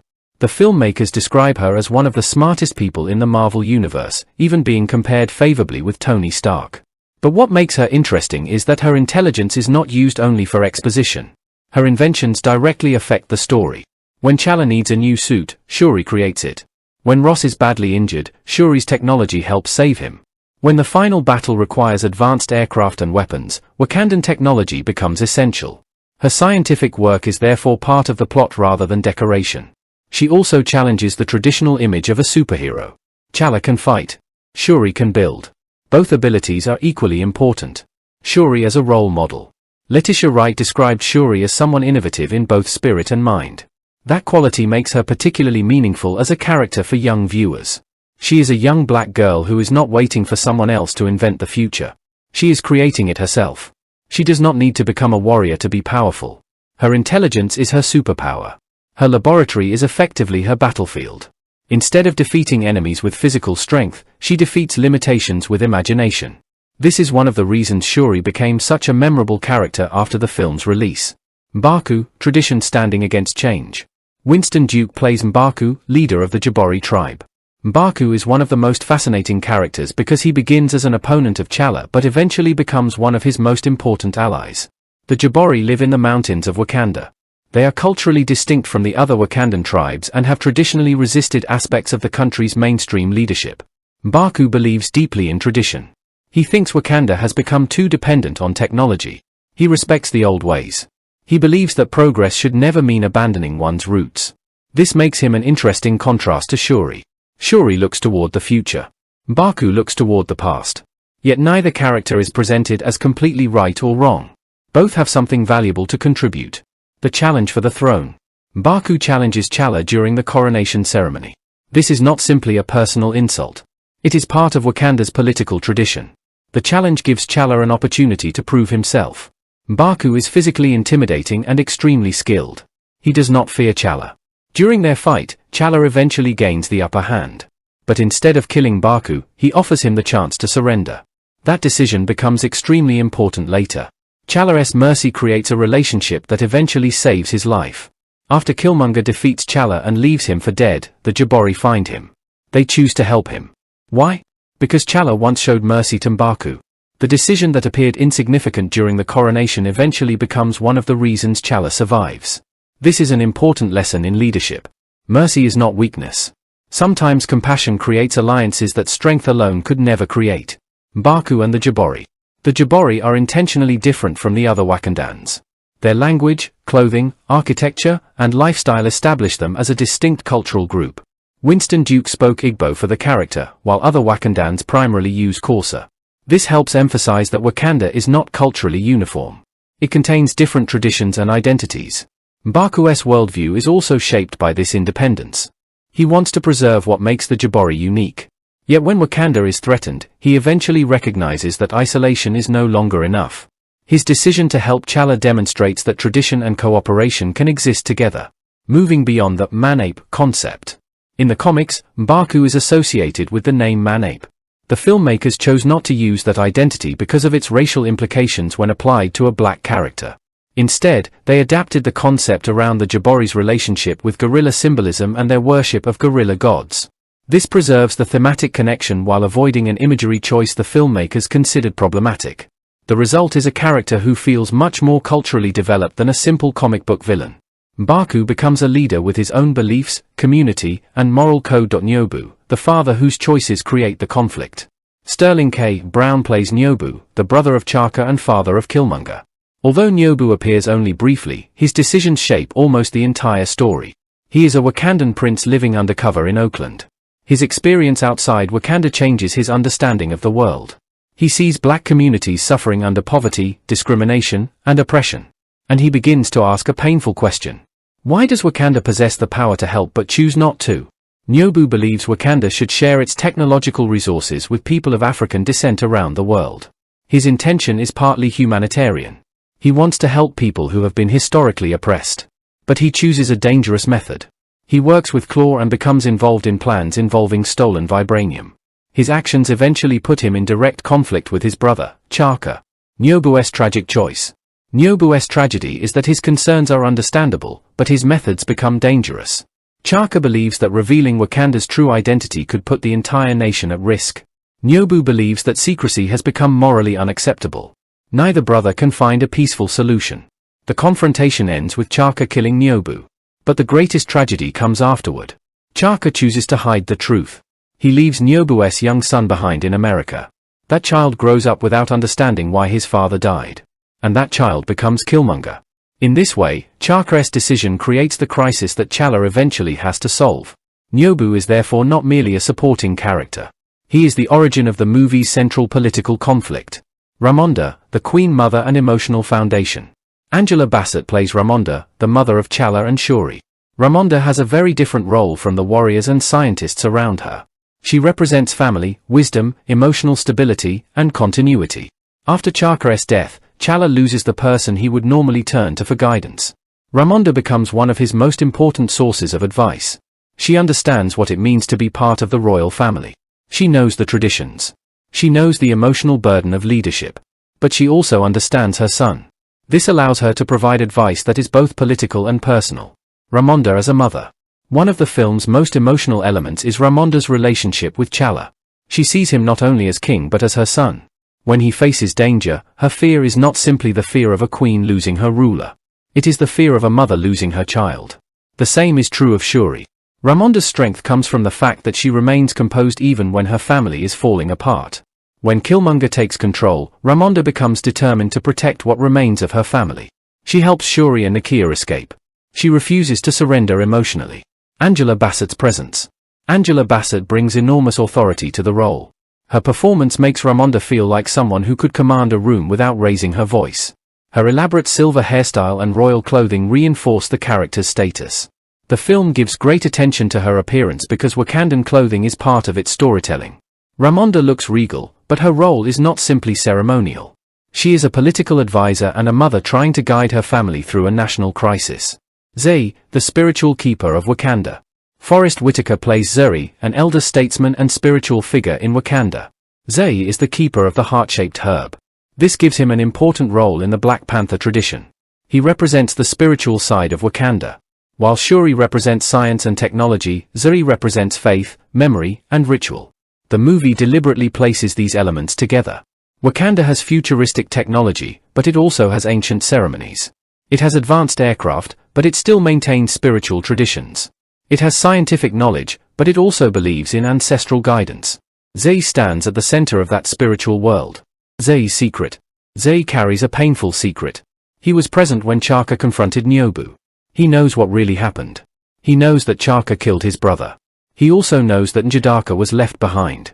This makes Zuri partly responsible for preserving a lie. When T'Challa finally learns the truth, the revelation forces him to confront his father's mistakes. Zuri becomes a bridge between T'Challa's past and present. Ryan Coogler compared Zuri's role to Obi-Wan Kenobi because of his spiritual guidance and his connection to the previous generation. That comparison is useful. Zay is not simply a priest. He is a guardian of knowledge. He knows things that T'Challa must eventually understand before he can become a better king. His death at Killmonger's hands is therefore emotionally significant. Killmonger does not simply kill an elder. He symbolically attacks the old order. Ulysses Klaue, chaos inside the Wakandan mystery. Andy Serkis plays Ulysses Klaue, a black market arms dealer, smuggler, and criminal. Klaue is completely different from Killmonger. Killmonger has a political philosophy. Klaue mostly wants money, power, excitement, and revenge. He is unpredictable. He enjoys violence. He enjoys frightening people. And unlike most outsiders, he has discovered the truth about Wakanda. Klaue knows that Wakanda is not the poor African nation the world believes it to be. He knows about vibranium. He knows that Wakanda possesses technology far beyond anything available elsewhere. That makes him extremely dangerous. Klaue's connection to Wakanda. Klaue has a long history with Wakanda. He stole vibranium and has caused enormous damage to the country. His actions helped create the fear and anger that motivate W'Kabi. Klaue therefore becomes a symbol of the danger Wakanda faces from the outside world. He is an outsider who sees Wakanda's resources not as something sacred but as something to exploit. He sees vibranium and thinks about profit. Wakandans see vibranium as part of their identity. This difference is fundamental. The sonic arm cannon. After losing his arm in Avengers: Age of Ultron, Klaue uses advanced Wakandan mining technology as the basis for a sonic weapon. The arm cannon is visually impressive, but it also tells us something important. Klaue has taken Wakandan technology and turned it into a weapon. He does not understand the culture behind it. He understands only its destructive potential. That makes him almost the opposite of Shuri. Shuri uses technology to protect and advance society. Klaue uses technology to create chaos and profit. Andy Serkis's performance. Serkis plays Klaue with enormous energy. The character is unpredictable, sometimes terrifying and sometimes strangely humorous. This makes him difficult to read. You never know whether Klaue is about to tell a joke, threaten someone, or start shooting. That unpredictability makes him dangerous. Serkis also emphasizes Klaue's personal hatred toward T'Challa. Klaue wants more than vibranium. He wants to expose what he believes is Wakanda's hypocrisy. He sees Wakanda's secrecy as another form of selfishness. In a strange way, Klaue and Killmonger both criticize Wakanda's isolation, but they do so for completely different reasons. Killmonger wants to use Wakanda's power for revolution. Klaue wants to exploit it for himself. The Wakandan Elders, a nation made of many voices. The film also introduces representatives of Wakanda's different tribes. These elders help demonstrate that Wakanda is not governed by one simple group. The River Tribe, Mining Tribe, Merchant Tribe, and Border Tribe all have their own representatives. Their presence makes the coronation ceremony feel like a genuine political gathering. The king must answer to the traditions and expectations of these different groups. This means T'Challa's power is not absolute. He is king, but Wakanda has political structures that existed long before him. That is why Killmonger's challenge matters. He does not simply attack the palace. He enters the political system and uses its own traditions against T'Challa. Io and the Dora Milaje. Florence Kasumba reprises her role as Io, a member of the Dora Milaje. The Dora Milaje are among Wakanda's most impressive institutions. They are elite female warriors responsible for protecting the king. Their presence changes the traditional superhero image. The film does not treat them as background characters. They are central to Wakanda's military and political power. Okoye leads them, but the group operates as a larger symbol of discipline and loyalty. Their costumes and weapons combine traditional African-inspired aesthetics with futuristic Wakandan technology. The Dora Milaje also demonstrate that power in Wakanda is not exclusively male. Women occupy positions of military authority, scientific leadership, political influence, and royal power. Shuri, Nakia, Okoye, and Ramonda all demonstrate different forms of strength. Griot, Wakanda's technological voice. Trevor Noah provides the voice of Griot, a Wakandan artificial intelligence system. Although Griot has limited screen time, the character helps show how advanced Wakanda has become. The AI can operate vehicles and assist with technology. The important point is that Wakandan technology does not feel separate from the culture. It is integrated into everyday life. This is another way the movie presents Wakanda as a society that has progressed technologically while maintaining its traditions. Stan Lee's cameo. Stan Lee appears briefly in the South Korean casino. Legendary creator. The cameo provides a small moment of humor during an otherwise tense sequence. It also became part of the long tradition of Lee appearing in Marvel productions. Bucky Barnes and the post-credits connection. The post-credits scene introduces Bucky Barnes, who is living in Wakanda. The scene connects Black Panther to the wider Marvel Cinematic Universe and suggests that Wakanda has helped him recover from his traumatic history. The children who interact with him call him the White Wolf. This moment is important because it demonstrates that Wakanda's technology and medical knowledge can help people beyond its own citizens. It also reinforces one of the film's central ideas. Wakanda has the ability to help the world. The real question is whether it will choose to do so. Why these supporting characters matter. What makes Black Panther special is that almost every major supporting character represents an argument about Wakanda. W'Kabi believes security requires strength. Shuri believes progress requires innovation. M'Baku believes progress must respect tradition. Nyobu believes isolation is morally wrong. Ramonda believes family and wisdom must guide leadership. Zay believes history and spirituality must be preserved. Klaue sees Wakanda's resources as something to exploit. Okoye believes duty requires sacrifice. Nakia believes Wakanda has a responsibility to help people beyond its borders. These different perspectives collide through T'Challa. He has to listen to all of them. And eventually, he must decide what kind of king he wants to be. That is why the movie's final resolution is so meaningful. T'Challa does not simply defeat Killmonger and return to the old system. He changes Wakanda. He decides to open a Wakandan outreach center in Oakland, the place where Killmonger grew up. This is symbolic. The place that represents abandonment becomes a place of connection. The child Wakanda left behind becomes the reason Wakanda finally reaches outward. Killmonger loses the battle, but his criticism changes the kingdom. And this is perhaps the most important point about the supporting characters. They do not merely surround T'Challa. They change him. Shuri reminds him that the future cannot be stopped. Nakia reminds him that power carries responsibility. Okoye reminds him that tradition still matters. M'Baku teaches him that former rivals can become allies. Ramonda reminds him that leadership must never destroy compassion. Zui forces him to confront the mistakes of his father. W'Kabi demonstrates the danger of allowing anger to control political decisions. Nyobu reveals the consequences of isolation. And Killmonger forces T'Challa to confront the deepest failure of Wakanda's past. Together, these characters transform Black Panther into much more than a story about a superhero wearing a vibranium suit. It becomes a story about a civilization asking itself whether it can change without losing its identity. Wakanda has spent generations hiding its greatest strength from the world. By the end, T'Challa realizes that protecting Wakanda does not necessarily mean hiding it. True strength can mean sharing knowledge. True leadership can mean admitting mistakes. Tradition can survive while technology advances. A king can honor his ancestors without repeating their mistakes. And perhaps most importantly, a society can learn from the people it once ignored.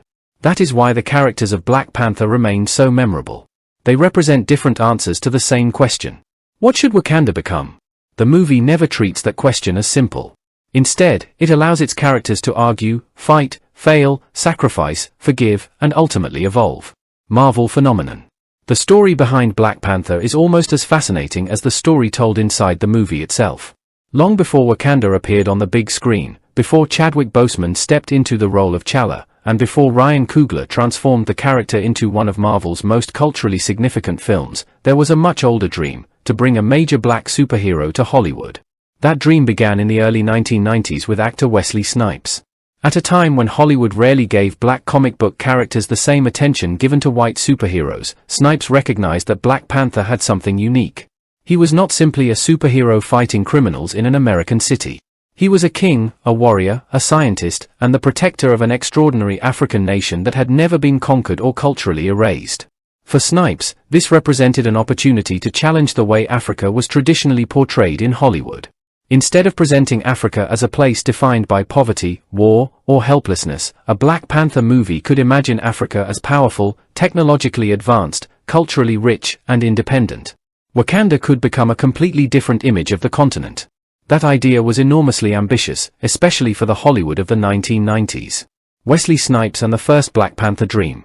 In June 1992, Wesley Snipes publicly announced that he wanted to make a movie about Black Panther.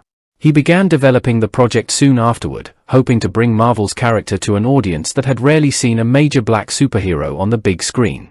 Snipes understood that Black Panther could be much more than another action movie. The character represented an alternative vision of African identity. T'Challa was not a stereotypical African character waiting for Western civilization to rescue him. He belonged to a civilization that had secretly developed its own technology, traditions, political structures, and military strength. That distinction mattered. Hollywood had spent decades creating simplistic images of Africa. Snipes believed Black Panther could reverse that pattern. Instead of Africa being portrayed as something backward or powerless, Wakanda could represent strength, intelligence, beauty, and independence. The concept was particularly significant because Black Panther himself was created long before the movie. The comic book character had already broken important barriers by becoming one of Marvel's most prominent black superheroes. But transferring that character from comic pages to a major Hollywood production was an entirely different challenge. Snipes planned to star in the movie and even imagined the possibility of sequels.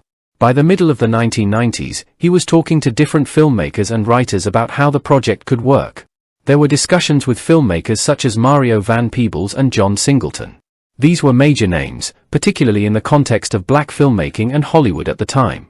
Their involvement demonstrated that the project was being taken seriously, but the movie continued to face difficulties. One of the biggest problems was the screenplay. The filmmakers struggled to find a story that could properly translate Black Panther's enormous mythology into a feature film. Black Panther was not a simple superhero. His story combined African culture, royal politics, science fiction, mythology, family drama, and action. The challenge was not merely creating an exciting superhero adventure. The filmmakers had to decide what kind of Black Panther movie Hollywood should make.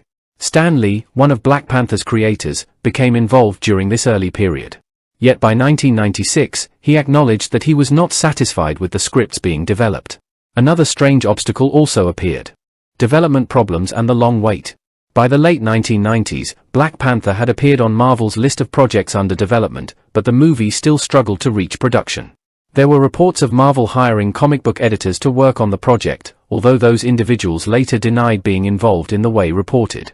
Then Marvel encountered corporate problems, and the movie was put on hold. This became one of the defining characteristics of the Black Panther project. It repeatedly seemed close to becoming real, only to encounter another obstacle.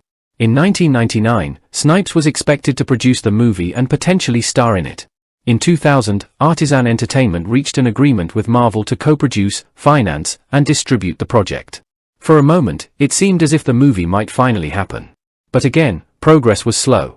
Snipes continued to express interest in making Black Panther. He even considered choosing between Black Panther and another Marvel project, Blade 3. The situation demonstrates how different the Hollywood environment was before the modern Marvel Cinematic Universe. Marvel did not yet possess the extraordinary cinematic infrastructure that would eventually allow it to produce interconnected superhero movies on a massive scale. There was no established MCU. There was no proven formula connecting individual superhero films into a larger universe. There was no guarantee that audiences would support a movie centered on an African king whose homeland was a fictional technological superpower. The eventual success of Iron Man and the creation of the MCU changed everything. Marvel Studios begins taking Black Panther seriously. In 2005, Marvel Studios announced Black Panther as one of several movies being developed. This was an important moment because Marvel was beginning to transform itself from a company that primarily licensed its characters to other studios into a studio capable of producing its own films. The new strategy would eventually create the Marvel Cinematic Universe. Black Panther was part of that larger vision. But even then, the movie remained trapped in development. Wesley Snipes continued hoping to make the project. Different filmmakers were considered, including John Singleton. Other directors also expressed interest in the character. Yet the technology, financing, creative direction, and overall cinematic environment had not quite reached the point where Black Panther could become what it needed to be. This is important because Wakanda is an unusually demanding fictional setting. To portray Wakanda convincingly, filmmakers would need to create a world that felt simultaneously ancient and futuristic. The nation had to contain African traditions, tribal identities, royal ceremonies, spiritual beliefs, advanced weapons, sophisticated transportation, futuristic architecture, and extraordinary scientific achievements. A movie made in the 1990s or early 2000s might have struggled to visualize Wakanda at the level required. Marvel itself understood this. The studio reportedly considered introducing Wakanda earlier in the MCU, including during the development of Iron Man 2, but ultimately decided to wait until it had a clearer idea of how to present the country. That decision proved extremely important.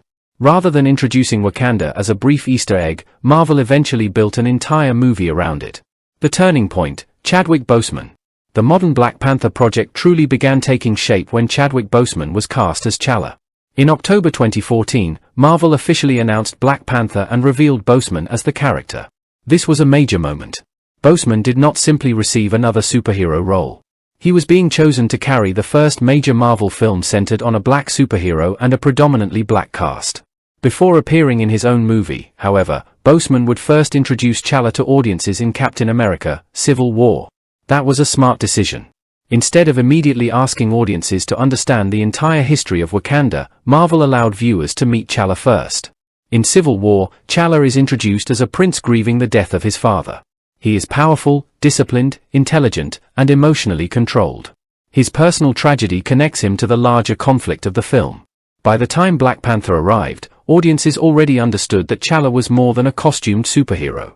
He was a son. He was a prince. He was a future king. And he carried the responsibility of an entire nation. Boseman's casting also gave Marvel an actor capable of presenting T'Challa with dignity without making him emotionally distant. His performance became central to the character's appeal. T'Challa could fight like a superhero while still behaving like a king. He could participate in spectacular action scenes while remaining thoughtful about the consequences of violence. His strength was not simply physical. It was moral. The search for the right director. After Boseman was cast, Marvel needed to find the right filmmaker. This was perhaps even more important than finding another actor. The studio needed someone who could understand the cultural significance of Black Panther while also delivering a large-scale Marvel blockbuster. Marvel met with several directors. Ava DuVernay was one of the most notable filmmakers considered for the project. Her interest in the film was understandable. Black Panther offered an opportunity to tell a story about Black identity, African heritage, political power, colonial history, and representation on a massive global stage. DuVernay eventually decided not to direct. Her explanation revealed one of the central creative difficulties surrounding the project. She admired the cultural importance of the character, but she and Marvel did not completely agree about the direction of the story. Rather than compromise her vision, she chose to step away.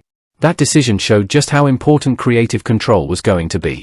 Black Panther could not simply be treated as another superhero movie.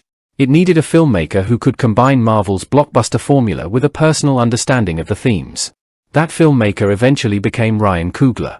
Ryan Coogler changes everything. Ryan Coogler had already established himself as a powerful filmmaker through Fruitvale Station and then Creed.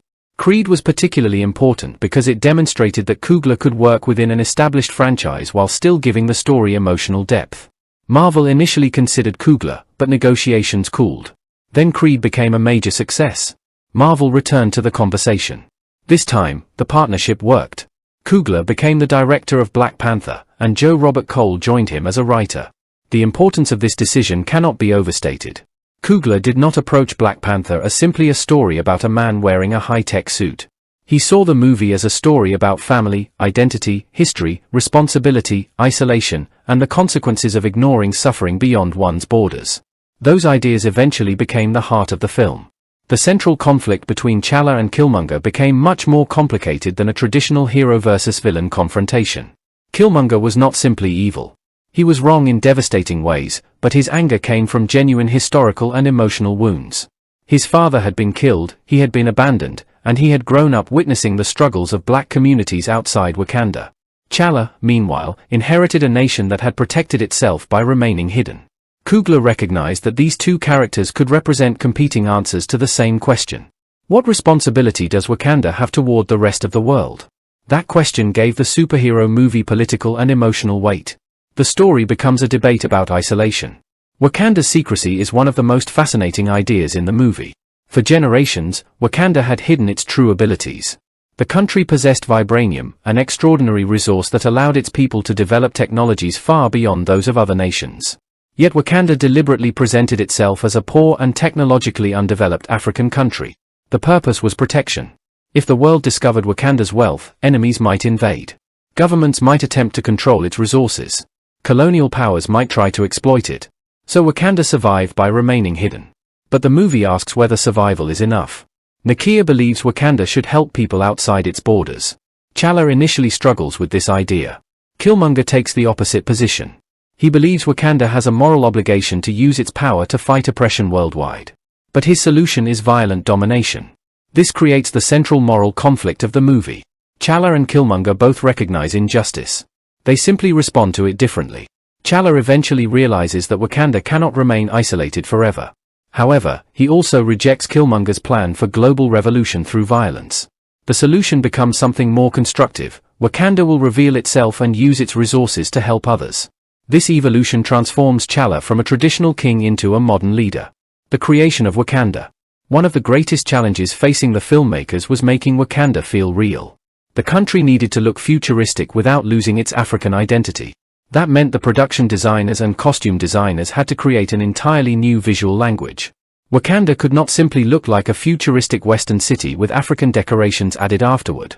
Its technology needed to emerge naturally from its culture. This philosophy became visible everywhere. Traditional clothing existed alongside holographic technology. Warriors carried spears that could interact with advanced systems. The royal palace maintained ancient ceremonial traditions while Shuri developed technologies that appeared decades ahead of the rest of the world. The result was a world where the past and future existed together. That combination became one of the defining characteristics of Black Panther. The characters make the world feel alive. Another important part of the movie's development was its extraordinary ensemble. Chadwick Boseman's T'Challa represents leadership and responsibility. Michael B. Jordan's Killmonger represents anger, abandonment, and revolutionary thinking. Lupita Nyong'o's Nakia represents compassion and international responsibility. Danai Gurira's Okoye represents loyalty to Wakanda and its traditions. Letitia Wright's Shuri represents innovation and the future. Angela Bassett's Ramonda represents family, wisdom, and emotional strength. Forrest Whitaker's Zuri represents spirituality and history. Winston Duke's M'Baku represents tradition and the independent spirit of the Jabari. Daniel Kaluuya's W'Kabi represents another complicated form of loyalty. These characters prevent Wakanda from feeling like a simple fictional country. They make it feel like a society filled with competing ideas. Why Killmonger became so important? Michael B. Jordan's casting was especially important. Killmonger is one of Marvel's most emotionally complicated antagonists. He grew up separated from Wakanda after the death of his father, Nyobu.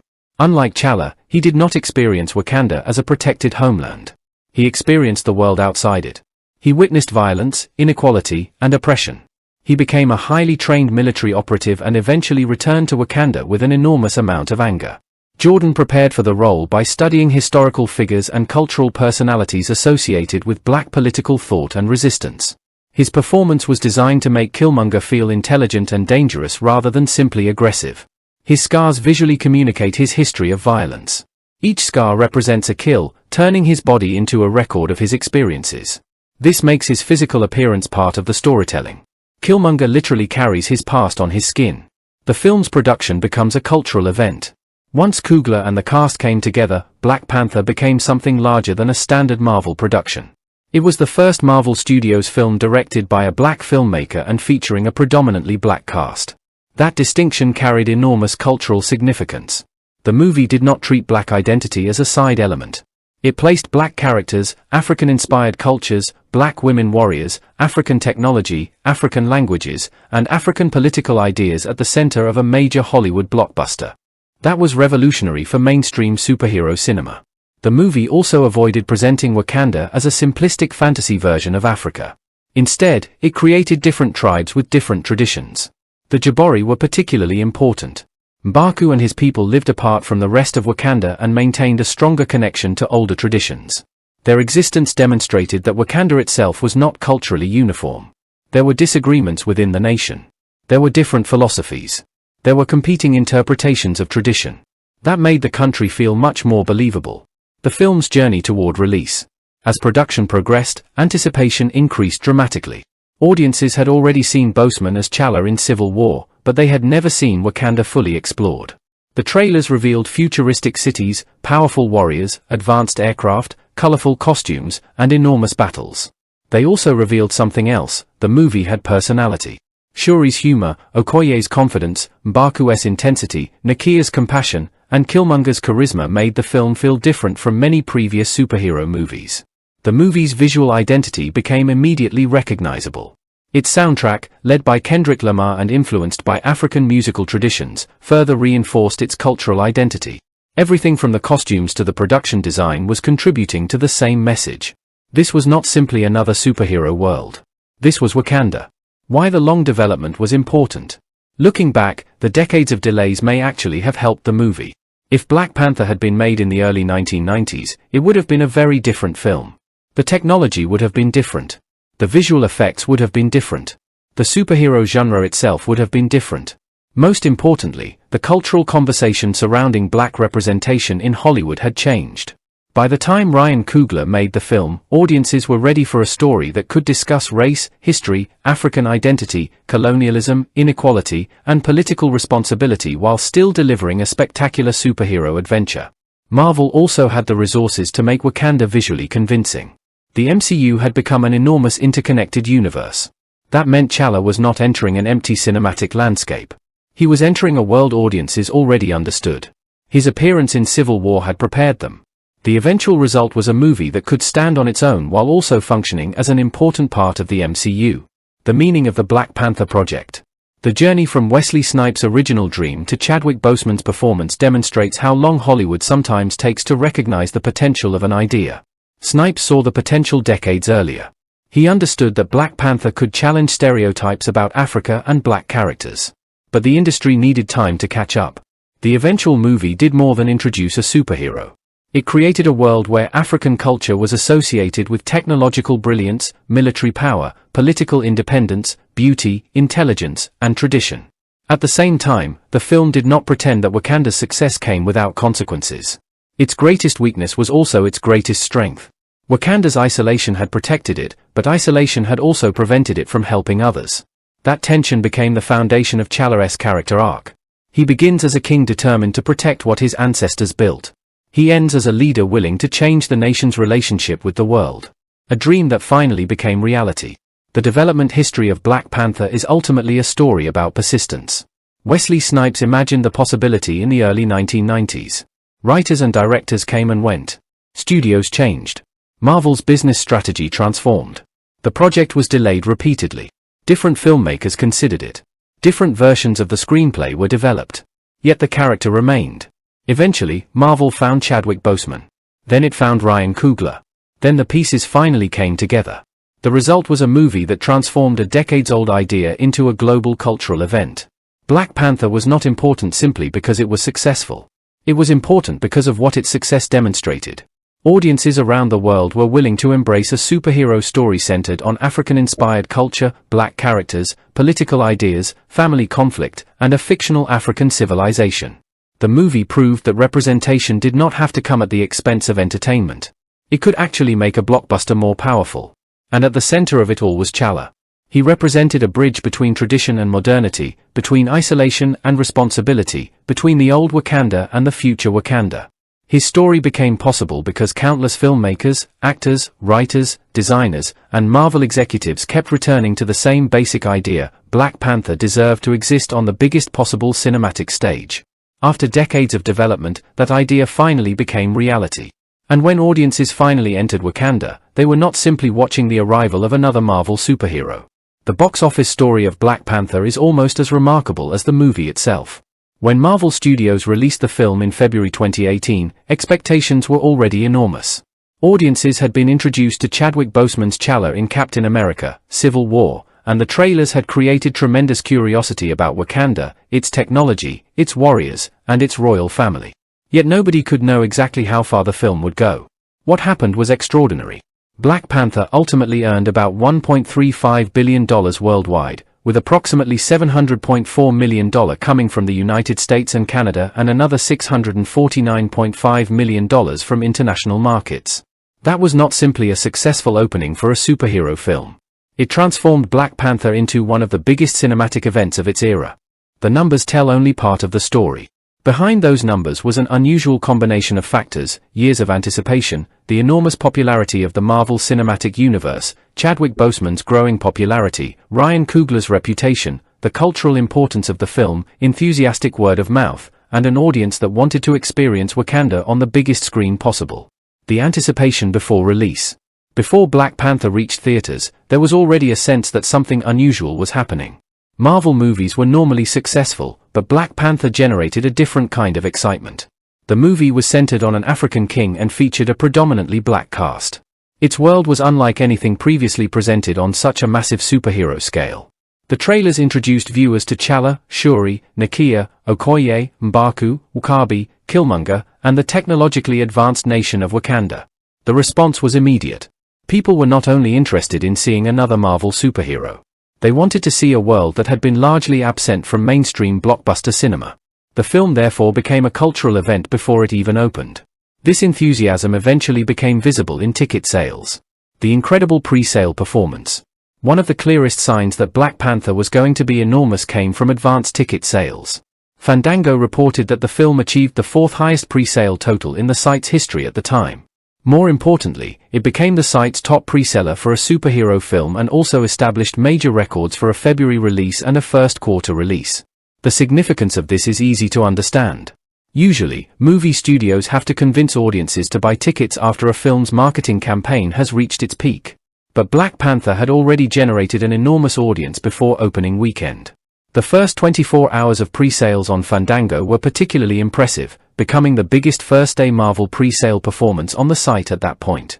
That meant thousands upon thousands of people had already decided that they wanted to see Wakanda immediately. They weren't waiting for reviews. They weren't waiting to see whether other people liked it. They were buying tickets because they wanted to be part of the opening experience. The importance of the opening weekend. Opening weekend is extremely important for a blockbuster. A huge opening tells studios that audiences are excited about a movie. It also creates cultural momentum. When a film opens strongly, people begin talking about it on social media, entertainment programs, YouTube, newspapers, and among friends. That conversation creates additional audiences. Black Panther benefited enormously from this phenomenon. Its pre-sale numbers demonstrated that people were already interested. Once the movie opened, the enthusiasm grew even further. Fandango's pre-sales eventually represented around 30% of the film's United States and Canada opening weekend gross, an unusually large contribution. That figure demonstrates how many people had committed to watching the film before its opening weekend was even underway. The movie had become an event rather than simply another new release. The IMAX phenomenon. The enthusiasm extended to premium formats. IMAX reported unusually strong advance sales for Black Panther. Greg Foster, then CEO of IMAX Entertainment, noted that the movie's ticket sales were behaving differently from the normal pattern. Many movies experience a gradual rise in advance sales followed by a peak before opening. But Black Panther continued building momentum. The expectation was that its ticket demand could peak around the actual opening rather than reaching its maximum several days beforehand. This was significant because the movie was visually designed for enormous screens. Wakanda's futuristic architecture, massive landscapes, elaborate costumes, enormous battles, advanced aircraft, and vibrant production design benefited from the scale of IMAX. Audiences were not simply interested in watching the story. They wanted to experience Wakanda. The theatrical presentation therefore became part of the attraction. Why people wanted to see it immediately? There were several reasons audiences were willing to buy tickets so early. The Marvel Cinematic Universe was already one of the most powerful entertainment franchises in the world. Audiences knew that Black Panther was connected to the larger MCU, but they also understood that it was introducing an entirely new world. That combination was extremely powerful. People who had followed Marvel movies wanted to understand where T'Challa's story would go. People who had never been particularly interested in every Marvel character could still be attracted to the film because of its cultural significance. And audiences who wanted stronger representation of black characters in major Hollywood productions saw Black Panther as a particularly meaningful event. These audiences overlapped. A Marvel fan could be excited about the superhero story. A fan of Chadwick Boseman could be excited about his performance. A Ryan Coogler fan could be interested in his direction. People interested in African-inspired art and culture could be fascinated by Wakanda. People interested in representation could see the film as historically important. All these groups contributed to the box office. The power of word of mouth. A major reason Black Panther continued performing strongly after its opening was positive word of mouth. When audiences enjoy a movie, they often encourage friends and family members to see it. That effect can be especially powerful for films that appeal to multiple generations. Black Panther was not limited to one particular demographic. Teenagers could enjoy the action and technology. Adults could appreciate the political themes. Families could enjoy the humor and adventure. The numbers tell only part of the story. Behind those numbers was an unusual combination of factors: years of anticipation, the enormous popularity of the Marvel Cinematic Universe, Chadwick Boseman's growing popularity, Ryan Coogler's reputation, the cultural importance of the film, enthusiastic word of mouth, and an audience that wanted to experience Wakanda on the biggest screen possible. The anticipation before release. Before Black Panther reached theaters, there was already a sense that something unusual was happening. Marvel movies were normally successful, but Black Panther generated a different kind of excitement. The movie was centered on an African king and featured a predominantly black cast. Its world was unlike anything previously presented on such a massive superhero scale. The trailers introduced viewers to T'Challa, Shuri, Nakia, Okoye, M'Baku, W'Kabi, Killmonger, and the technologically advanced nation of Wakanda. The response was immediate. People were not only interested in seeing another Marvel superhero. They wanted to see a world that had been largely absent from mainstream blockbuster cinema. The film therefore became a cultural event before it even opened. This enthusiasm eventually became visible in ticket sales. The incredible pre-sale performance. One of the clearest signs that Black Panther was going to be enormous came from advance ticket sales. Fandango reported that the film achieved the fourth highest pre-sale total in the site's history at the time. More importantly, it became the site's top pre-seller for a superhero film and also established major records for a February release and a first quarter release. The significance of this is easy to understand. Usually, movie studios have to convince audiences to buy tickets after a film's marketing campaign has reached its peak. But Black Panther had already generated an enormous audience before opening weekend. The first 24 hours of pre-sales on Fandango were particularly impressive, becoming the biggest first-day Marvel pre-sale performance on the site at that point. That meant thousands upon thousands of people had already decided that they wanted to see Wakanda immediately. They weren't waiting for reviews. They weren't waiting to see whether other people liked it. They were buying tickets because they wanted to be part of the opening experience. The importance of the opening weekend. Opening weekend is extremely important for a blockbuster. A huge opening tells studios that audiences are excited about a movie. It also creates cultural momentum. When a film opens strongly, people begin talking about it on social media, entertainment programs, YouTube, newspapers, and among friends. That conversation creates additional audiences. Black Panther benefited enormously from this phenomenon. Its pre-sale numbers demonstrated that people were already interested. Once the movie opened, the enthusiasm grew even further. Fandango's pre-sales eventually represented around 30% of the film's United States and Canada opening weekend gross, an unusually large contribution. That figure demonstrates how many people had committed to watching the film before its opening weekend was even underway. The movie had become an event rather than simply another new release. The IMAX phenomenon. The enthusiasm extended to premium formats. IMAX reported unusually strong advance sales for Black Panther. Greg Foster, then CEO of IMAX Entertainment, noted that the movie's ticket sales were behaving differently from the normal pattern. Many movies experience a gradual rise in advance sales followed by a peak before opening. But Black Panther continued building momentum. The expectation was that its ticket demand could peak around the actual opening rather than reaching its maximum several days beforehand. This was significant because the movie was visually designed for enormous screens. Wakanda's futuristic architecture, massive landscapes, elaborate costumes, enormous battles, advanced aircraft, and vibrant production design benefited from the scale of IMAX. Audiences were not simply interested in watching the story. They wanted to experience Wakanda. The theatrical presentation therefore became part of the attraction. Why people wanted to see it immediately? There were several reasons audiences were willing to buy tickets so early. The Marvel Cinematic Universe was already one of the most powerful entertainment franchises in the world. Audiences knew that Black Panther was connected to the larger MCU, but they also understood that it was introducing an entirely new world. That combination was extremely powerful. People who had followed Marvel movies wanted to understand where T'Challa's story would go. People who had never been particularly interested in every Marvel character could still be attracted to the film because of its cultural significance. And audiences who wanted stronger representation of black characters in major Hollywood productions saw Black Panther as a particularly meaningful event. These audiences overlapped. A Marvel fan could be excited about the superhero story. A fan of Chadwick Boseman could be excited about his performance. A Ryan Coogler fan could be interested in his direction. People interested in African-inspired art and culture could be fascinated by Wakanda. People interested in representation could see the film as historically important. All these groups contributed to the box office. The power of word of mouth. A major reason Black Panther continued performing strongly after its opening was positive word of mouth. When audiences enjoy a movie, they often encourage friends and family members to see it. That effect can be especially powerful for films that appeal to multiple generations. Black Panther was not limited to one particular demographic. Teenagers could enjoy the action and technology. Adults could appreciate the political themes. Families could enjoy the humor and adventure. Marvel fans could enjoy its connection to the MCU. Audiences interested in African culture could appreciate its visual and cultural influences. The movie therefore had many different entry points. People could watch it for different reasons and still find something meaningful. A film that became a cultural celebration. Perhaps the most important difference between Black Panther and many other superhero movies was the cultural celebration surrounding it.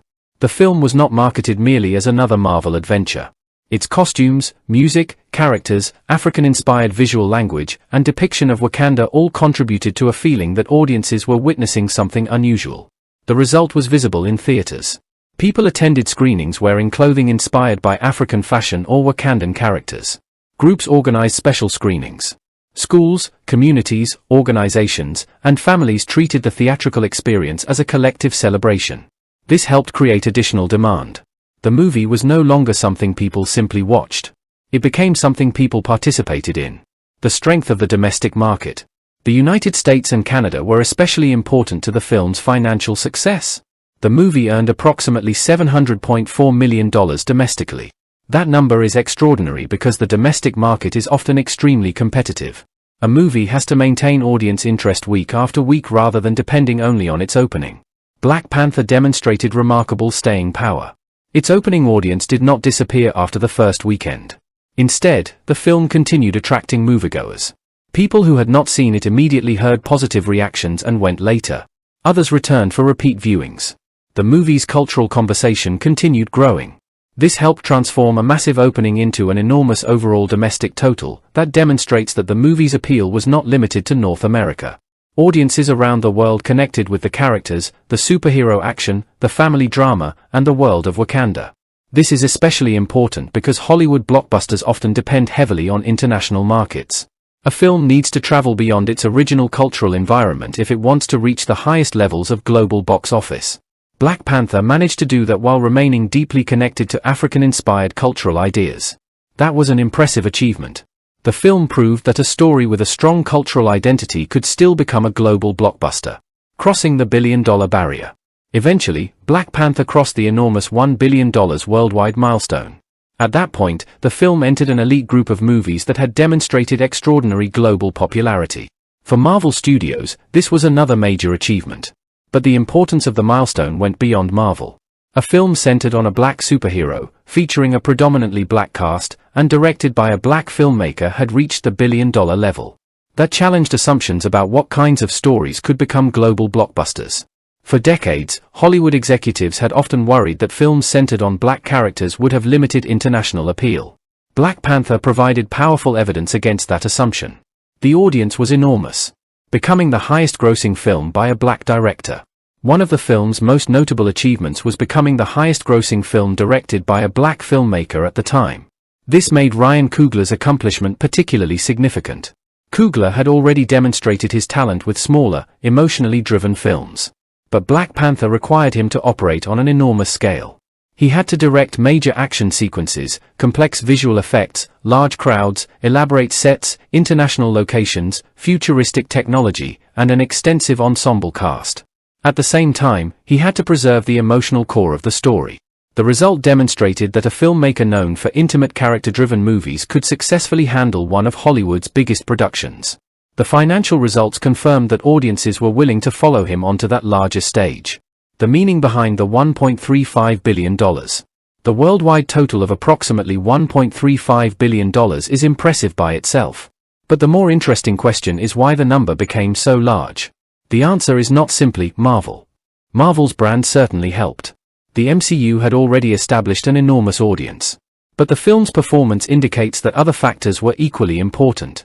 The movie had a distinctive identity. It did not look exactly like another Marvel film. Wakanda provided a fresh setting. The conflict between T'Challa and Killmonger offered emotional depth. The women of Wakanda were unusually prominent and powerful. Shuri brought humor and technological brilliance. Okoye brought military discipline and loyalty. Nakia brought a humanitarian perspective. Ramonda brought maternal strength and political wisdom.